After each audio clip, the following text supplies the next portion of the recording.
आप देख रहे हैं हॉन्टेड क्रीपी चैनल अपने दोस्त अवनीश के साथ। तो चलिए बढ़ते हैं आज की इस कहानी की ओर। दोस्तों, मेरा नाम किशोर है। ये घटना उन दिनों की है जब मैं अपने मामा के साथ उनके गांव फिरोजपुर में रहा करता था। तब का गांव और अभी का गांव दोनों के बीच में काफी फर्क है। हालांकि अब तो गांव में सारी सुविधाएं उपलब्ध हैं, पर जब की बात मैं बताने जा रहा हूं, तब गांव में सुविधाओं की काफी कमी हुआ करती थी। हमारे गांव को बिजली बहुत कम समय के लिए मिलती थी। उस पर भी गांव में न तो स्ट्रीट लाइट की कोई व्यवस्था थी और न ही सड़कों का हाल सही था। मुझे अच्छे से याद है, तब मैं 10वीं कक्षा में पढ़ता था और स्कूल के बाद शाम को रोजाना अपनी साइकिल से कोचिंग जाता था। मेरे घर से कोचिंग सेंटर की दूरी लगभग 5 किलोमीटर थी। आने जाने में आराम से 1-1.5 घंटा लग ही जाता था। एक दिन की बात है, कोचिंग में हमारा टेस्ट होने वाला था। मास्टर जी ने पहले ही बता दिया था कि उस दिन छुट्टी देर से होगी, तो ठीक शाम 5:30 बजे मैं कोचिंग पहुंच गया और हमारा टेस्ट शुरू हो गया। टेस्ट खत्म होते होते मेरे दोस्त लगभग अपने अपने घर को निकल चुके थे। जब मेरा टेस्ट खत्म हुआ और बारी मेरे निकलने की आई, तो समय हो रहा था रात के 8:30 बजे का। मैंने फटाफट अपनी साइकिल निकाली और घर की तरफ चलने लगा। रास्ते पर मेरे अलावा कोई इंसान तो क्या, एक परिंदा तक भी नजर नहीं आ रहा था। ऊपर से ठंड का मौसम होने की वजह से कोहरे ने अपने पैर जमाना शुरू कर दिया था। जैसा कि मैंने बताया, रास्ते पर स्ट्रीट लाइट नहीं हुआ करती थी, तो इसलिए मामा जी ने मेरी साइकिल के आगे एक छोटी सी लाइट लगा दी थी। उसी लाइट की रोशनी के सहारे मैं आगे बढ़े जा रहा था। बर्फ के समान ठंडी हवाएं सीधे मेरे चेहरे से टकरा रही थी।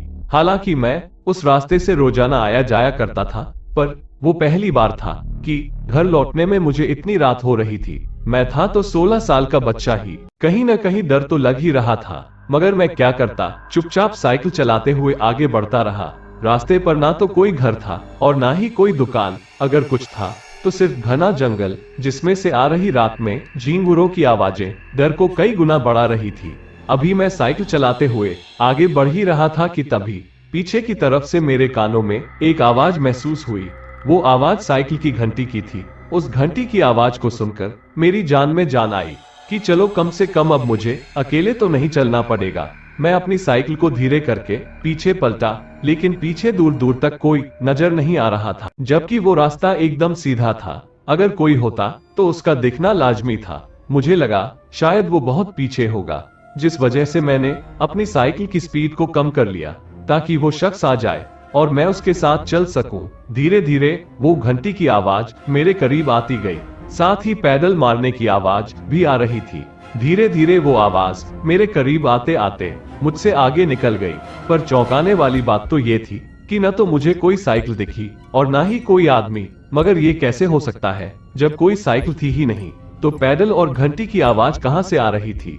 ये सोचकर मेरे रोंगटे अपने आप ही खड़े होने लगे, मगर मैं कुछ कर भी नहीं सकता था, जिस वजह से मैं डरते डरते साइकिल लेकर आगे बढ़ने लगा। मेरी धड़कनें काफी तेज हो गई थी।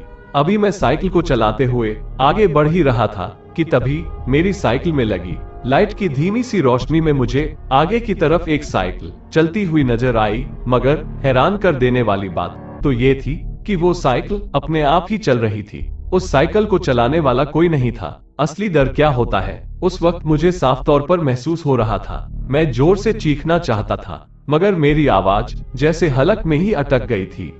उस ठंडी रात में भी मैं पसीने से लथपथ हो चुका था, जिसके बाद मैंने आव न देखा ताव साइकिल घुमाकर वापस मास्टर जी के घर चला गया। मगर वो सब क्या था, यह आज तक पता नहीं चल पाया। तो दोस्तों, ये थी आज की कहानी। ये कहानी आपको कितनी पसंद आई, कमेंट्स करके जरूर बताना और चैनल को सब्सक्राइब जरूर कर लेना। तो मैं आपका दोस्त जल्द ही मिलूंगा आपसे ऐसी ही एक कहानी के साथ। तब तक के लिए नमस्कार।